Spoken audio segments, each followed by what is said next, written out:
Bonjour, bonsoir à vous tous qui nous suivez en direct sur les réseaux sociaux, ainsi qu'à tous ceux-là qui étaient ensemble avec nous dans cette salle.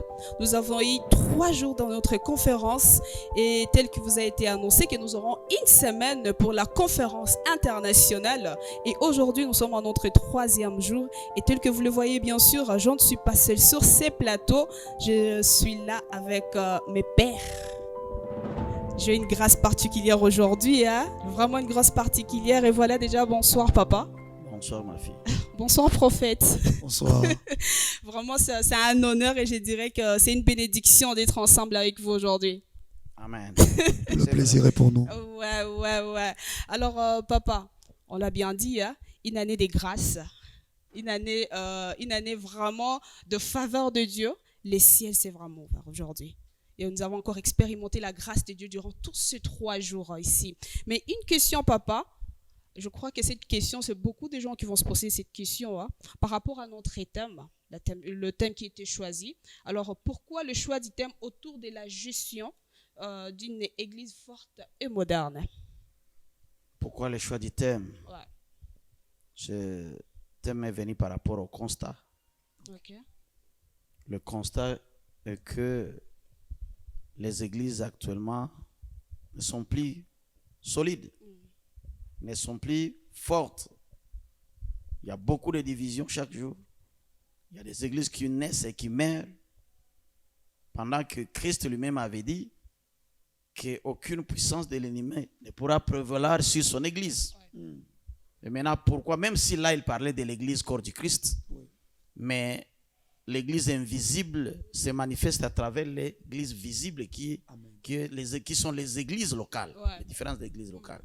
Mais quand les églises locales commencent à naître et mourir chaque jour, cela ne reflète pas Christ, ne reflète pas même la parole de Dieu. Et donc moi, j'ai pensé que par rapport à la vision que Dieu nous a donnée, nous ne devons pas figurer parmi ceux-là qui sont en train de bâtir des églises, mais des églises éphémères. Nous voulons laisser sur cette terre une église forte, une église qui peut toucher des générations, parce que notre Dieu, c'est un Dieu qui travaille avec des générations. C'est ce qui m'a poussé à choisir ce thème. Mais papa, qui dit moderne dit aussi modernisme. Alors, que pensez-vous que le modernisme soit le mal pour détruire l'Église? Pour détruire l'Église, bien sûr, pour encore le construire. Tu poses la question de savoir si, tu me dis, le modernisme, Qui dit moderne dit qui dit moderne dit le modernisme. Alors, Et est-ce que je pense, si je ne pense pas que le modernisme peut détruire l'Église. Ouais. Oh, merci pour la question, c'est une belle question. Mais j'aimerais préciser tout d'abord, par rapport à notre thème, l'Église, le moderne, ne signifie pas directement modernisme. Parce que dans la théologie, le modernisme, c'est un courant de pensée qui pense qui croit qu'il faut une nouvelle interprétation des doctrines de la Bible adaptée à ce temps moderne. Or, ce n'est pas ce que nous, on voulait faire ici. Quand je parle de l'église moderne, je ne cherche pas à toucher aux doctrines de base de l'église, mais je cherche à adapter l'église à l'époque contemporaine. C'est par rapport à ce qui est classique. J'aime ce qui est moderne, ceux qui utilisent des techniques modernes, ceux qui utilisent la technologie moderne, ceux qui s'adaptent à notre temps, ceux qui s'adaptent à notre société actuelle. Une église qui peut utiliser même cette technologie que nous utilisons aujourd'hui. Nous, on n'est pas là pour toucher aux doctrines de base de l'église. Là, nous restons dans l'orthodoxie de la Bible. Mais les méthodes que nous utilisons doivent s'adapter au temps. Si nous voulons tenir, sinon, nous serons déphasés, dépassés même. Parce qu'il y a des nouvelles générations que nous devons gagner pour Christ. Mais si nous continuons de vivre dans l'église comme si nous étions au XVIIe siècle, XVIe siècle, je crois que nous ne pouvons pas tenir. Donc, quand je parle de l'église moderne, je vois ça. Je ne sais pas si... Ouais, je suis satisfaite. Satisfaite. Merci beaucoup. Merci beaucoup, papa. Prophète, meilleur vie à vous, papa. Merci beaucoup. Et puis, bienvenue encore à Kampala. Merci. Je pense que ce n'est pas pour la première fois. Hein? Oui, après quand même plusieurs années. La dernière fois que je suis venu à Kampala, c'était en 2015. Oh là là. Donc, ça fait 5, 6, 7 ans Vraiment. que je ne suis plus repassé par ici. C'est un honneur et un privilège d'avoir reçu cette invitation de la part du bishop Innocent, qui est un homme très exceptionnel et une grande bénédiction pour l'église, non simplement de Kampala, je le crois, mais aussi pour l'église Corps du Christ. Amen. Voilà. Bienvenue alors, prophète. Merci. Alors, papa, quelles sont vos impressions par rapport à cette conférence? J'ai été très béni, très surpris de voir non simplement le travail qui a été fait, parce que nous étions en conférence et la plupart de ceux qui étaient là déjà, numéro 1, étaient issus de la même communauté. Moi, la première chose qui m'a frappé, c'est de voir le nombre de personnes qui étaient issues de la même communauté, dirigeant déjà des églises. Et tout cela fait par une vision que porte un homme, le bishop. Ça m'a vraiment marqué. J'ai beaucoup appris moi-même, bien qu'étant orateur, parmi les orateurs principaux de la conférence des serviteurs. J'ai beaucoup appris, non pas simplement au travers de ce qui se disait, mais au travers de ce qui se faisait. Je me suis dit... il est temps que j'entre dans le domaine des extensions. Amen. Donc, vraiment, moi, j'ai le privilège non simplement d'être un formateur, mais aussi d'être un participant qui reçoit quelque chose. Amen. Amen. Gloire au Seigneur. Ouais, ça fait vraiment un plaisir lorsqu'on attend ces genres de réactions. Hein?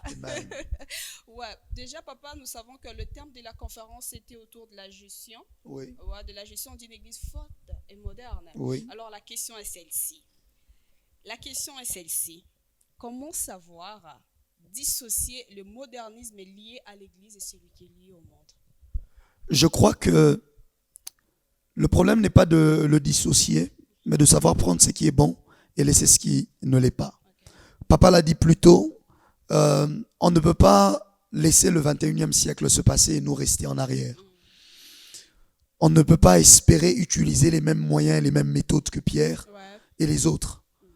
Les principes restent les mêmes, mais les méthodes changent selon le temps, les époques et les siècles. Aujourd'hui, on utilise Facebook, YouTube et tout ce qui va de pair. Pierre n'avait pas toutes ces méthodes-là. Aujourd'hui, je suis venu ici en venant en avion. Paul n'a jamais pris d'avion. Alors, si je dis que je veux rester biblique, soi-disant, et donc il faut que je marche et que je prenne des chameaux et que je prenne des bateaux en bois, peut-être que j'aurais fait naufrage quelque part ici et que je ne serais jamais arrivé. Alors, le modernisme permet simplement de donner une plus grande vitesse à l'évangile aussi. Aujourd'hui, au travers d'un Facebook Live, on peut atteindre automatiquement 15 000, 20 000, plusieurs milliers, centaines même de milliers de personnes. Il y a des gens qui ont plusieurs millions d'abonnés sur leur page seulement. Ça leur permet d'atteindre donc toutes ces personnes-là en un seul clic, en une seule publication. Donc, il ne s'agit pas de recevoir le modernisme ou de le voir comme étant un ennemi, mais de le recevoir comme une arme à utiliser pour l'évangile. Alors, toujours avec vous, prophète, quelle est l'attitude que nous devons prendre comme Église, bien sûr, pour garder l'équilibre entre ces deux? Je pense que juste le discernement. Le modernisme est une arme. Je disais... lorsque on était en train de parler avec les serviteurs de Dieu, ce n'est pas parce que quelqu'un a utilisé un couteau pour tuer quelqu'un que l'on a enlevé tous les couteaux de nos cuisines et de nos maisons. Comment créer l'équilibre? Je pense que juste en étant un bon chrétien, l'équilibre se créera de soi-même. Ça va de soi. L'on sera capable de discerner et de savoir que ça n'a pas sa place et ça peut servir à quelque chose d'autre. L'équilibre, c'est de savoir que même lorsque, par exemple, les réseaux sociaux, même lorsque j'utilise cela comme une arme, je ne dois pas laisser en même temps les réseaux sociaux me prendre tout mon temps. C'est là que l'équilibre doit se placer. Même lorsque j'utilise Facebook, WhatsApp et tout ceci comme une arme d'évangélisation, le problème vient lorsque toutes ces choses-là finalement altère la bonne relation que j'ai avec Dieu parce que je ne trouve plus le temps pour lire ma Bible, pour prier, pour chercher la face de Dieu et que je suis tout le temps sur les réseaux sociaux. C'est là que l'équilibre doit se poser. Ouais. Et dès que simplement je disais que l'on réussit à trouver et placer chaque chose à sa place, ça devient automatique et ça devient facile. Ouais. On n'aura pas besoin de souffrir pour quoi que ce soit. Vraiment que Dieu nous aide. Amen. Là, nous entrons maintenant dans le prophétique. Oh, Amen. c'était vraiment grave. Je m'imagine d'abord la faveur et la grâce de Dieu qui était sur nous encore aujourd'hui. Que Dieu soit loué. C'était pas vraiment facile, hein? Gloire au Seigneur. Amen, papa. La question est celle-ci. Hein? Oui. Quel doit être le rôle du prophétique Oui. pour que l'Église, bien que moderne, puisse garder ses fondements et son authenticité? Ce que j'aime avec cette question, c'est que ça lie le prophétique au modernisme. Amen. Parce qu'on a l'impression que le prophétique est quelque chose de passé, mais en réalité, le prophétique est toujours en avance dans le temps. Okay. Lorsque la Bible parle dans l'Apocalypse, Jean dit qu'il a vu des sauterelles. En réalité, il parlait des hélicoptères. C'est-à-dire que Jean était déjà en avance par rapport à son temps, mais il n'avait juste pas les mots pour expliquer et pour exprimer ce qu'il était en train de voir. C'est-à-dire, en fait, que le modernisme ne fait que ajouter des mots au vocabulaire du prophète par rapport à des choses que lui savait déjà et voyait déjà.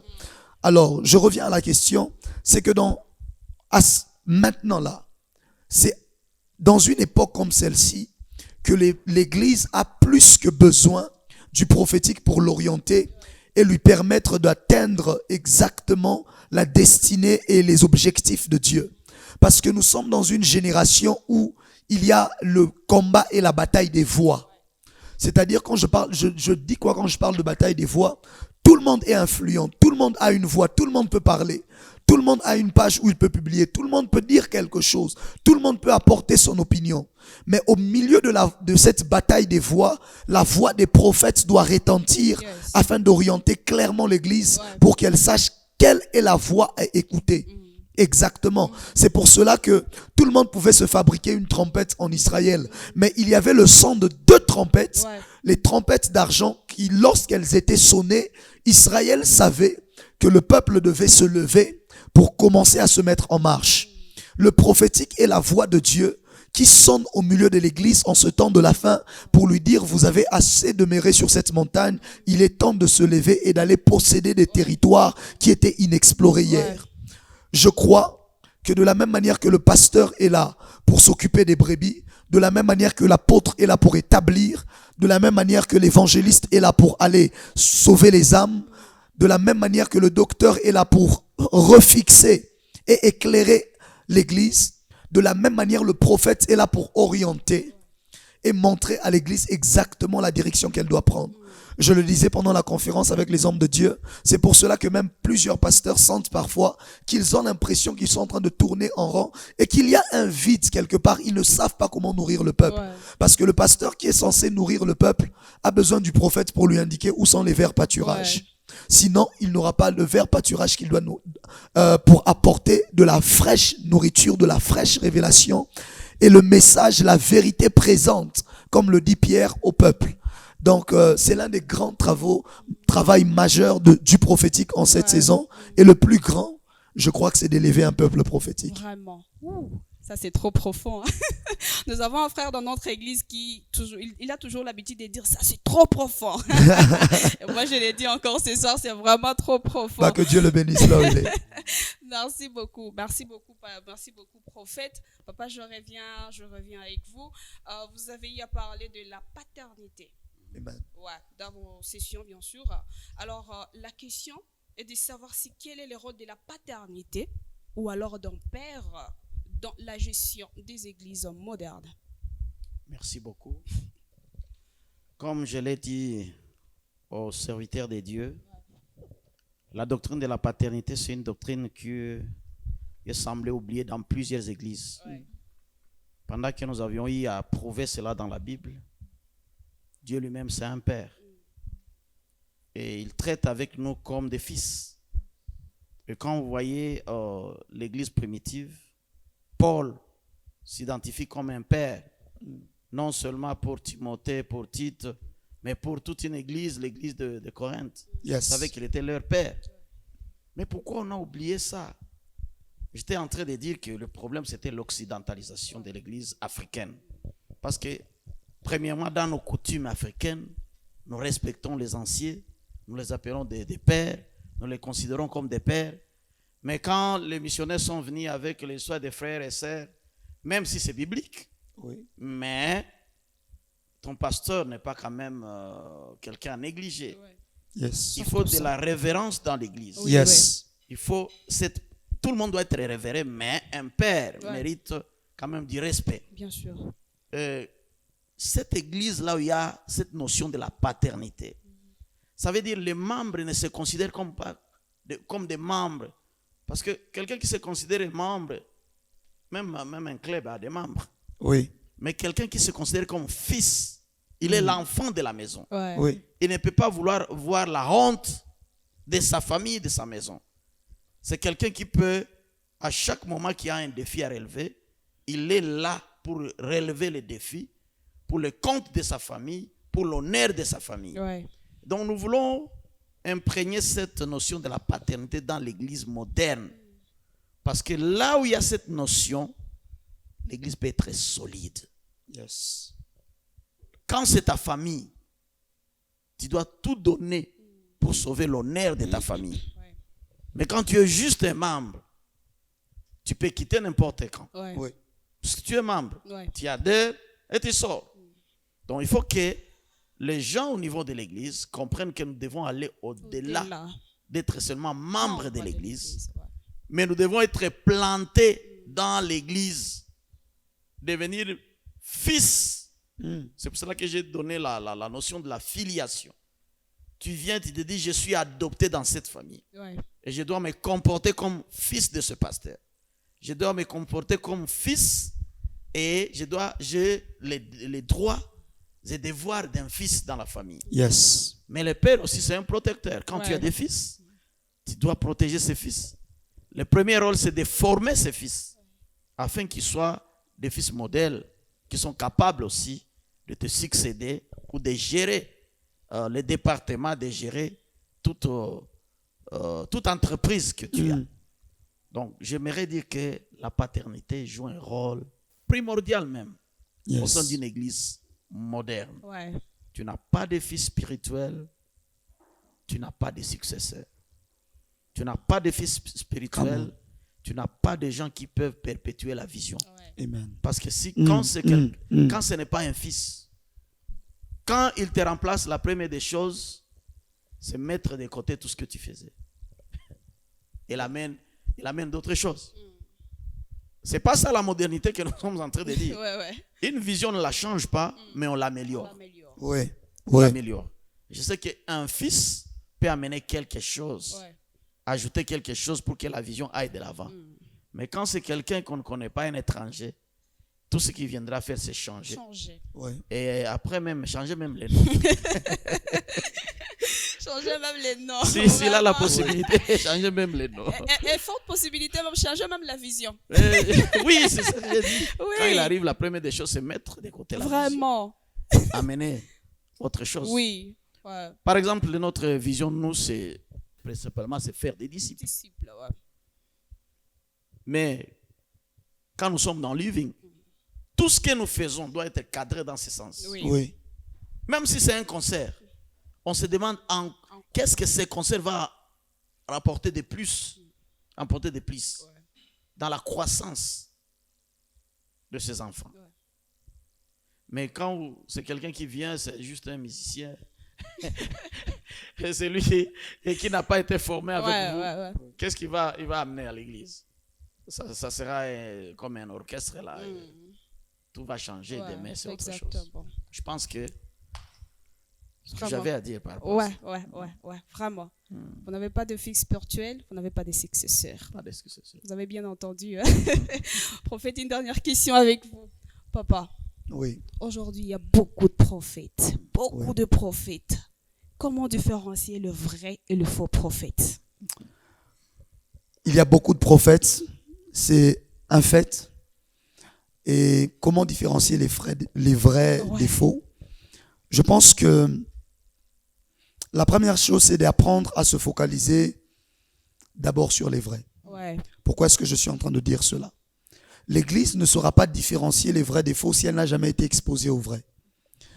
Voilà pourquoi là je m'adresse principalement aux serviteurs de Dieu, aux leaders d'église et de confession. Si vous voulez que vos membres réussissent demain à différencier les vrais des faux, apprenez d'abord à les avoir exposés aux vrais. Si un jour vous les avez exposés aux vrais, lorsque le faux viendra, ils reconnaîtront les faux.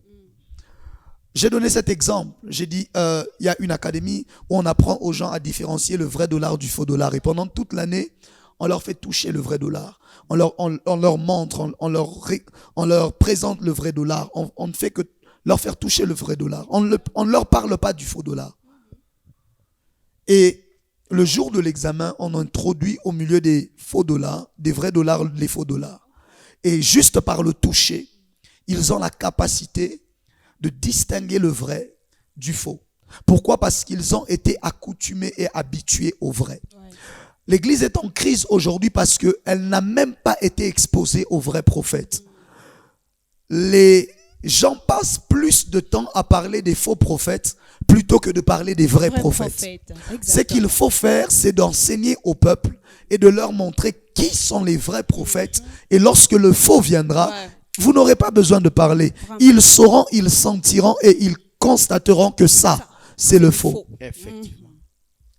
Et c'est là que se trouve l'un des grands problèmes des acceptations de tous les ministères. Ouais. On doit arriver à ce niveau où chaque ministère s'accepte. Et lorsque le prophétique sera libéré et à l'aise dans l'église, lorsque le faux viendra, on le distinguera.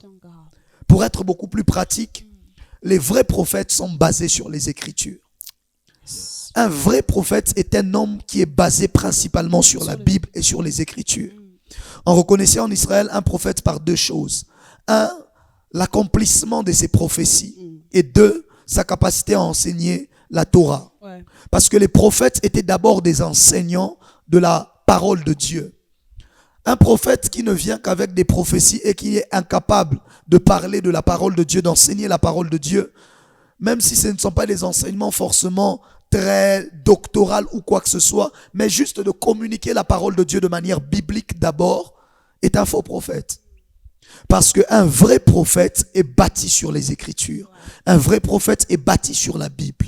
C'est le départ de toute chose. Car un prophète est un homme attaché à la parole et à la voix de Dieu. Comment est-ce qu'il ne serait donc pas attaché à cette Bible que Dieu lui a déjà donnée? Exactement. Ça, c'est la première des choses. Et j'aimerais dire quelque chose ici. C'est que le prophète est un homme où les prophètes sont des êtres très complexes que l'on ne peut pas mettre dans une boîte. Tout ce que vous pouvez faire, c'est filtrer par la parole de Dieu et se rassurer d'avoir d'autres vrais prophètes capables de distinguer aussi pour vous les vrais des faux. Voilà pourquoi, lorsque Paul parle même du don de la prophétie, dans 1 Corinthiens, il est en train de dire que quelques-uns prophétisent et que les autres jugent. Lorsqu'il dit les autres, il ne parle pas des membres. Lorsqu'il dit les autres, il parle des autres prophètes.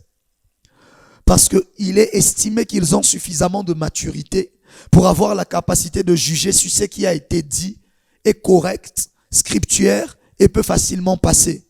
Et non pas juste un autre membre qui sort de nulle part, qui puisse essayer de dire un mot sur un prophète ou sur le prophétique. Le problème de l'Église, c'est qu'on a la facilité de laisser des amateurs dire des choses sur des choses qu'ils ne émettre des points de vue sur des choses qu'ils ne maîtrisent pas. Vous ne pouvez pas trouver dans une conférence de géologues, on laisse quelqu'un qui ne sait rien à la géologie venir parler.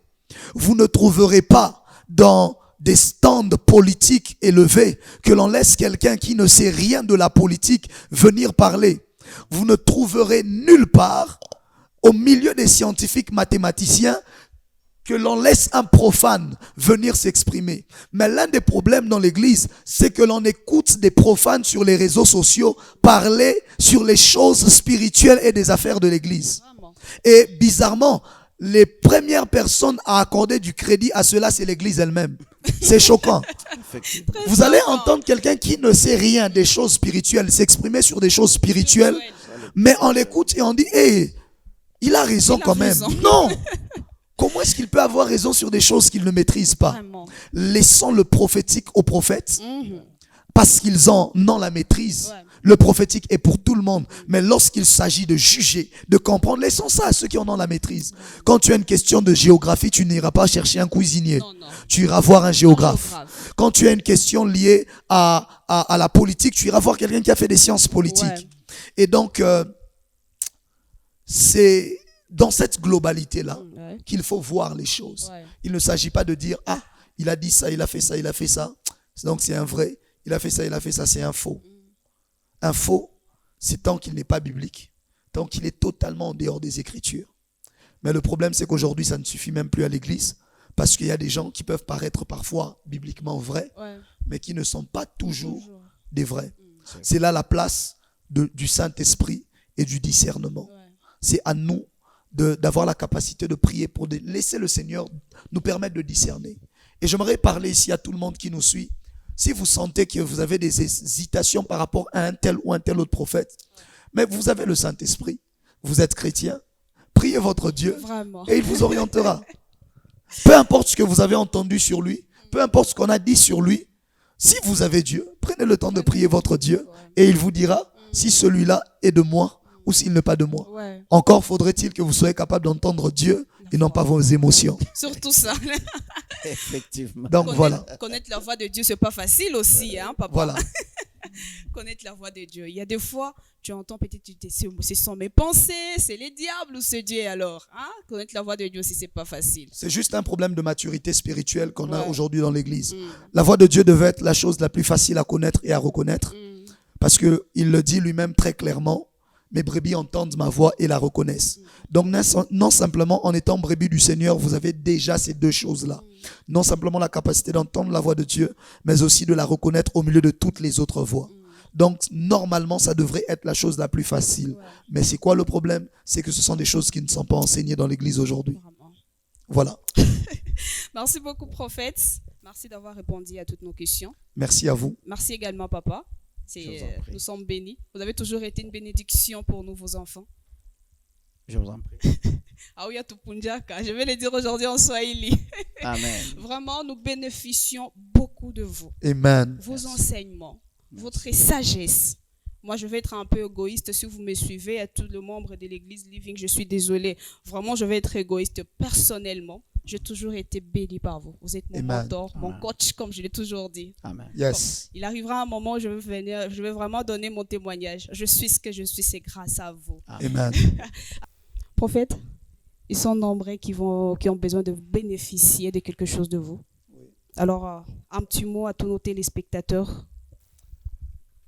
Premièrement, déjà, j'aimerais dire ici que nous sommes à la fin de temps, nous sommes dans une ère très prophétique et je bénis le Seigneur d'avoir autour de nous des hommes de Dieu comme le bishop qui reconnaît, qui accepte le prophétique Ouais, parce que le prophétique est un ministère qui a besoin d'encadrement ouais, et d'orientation.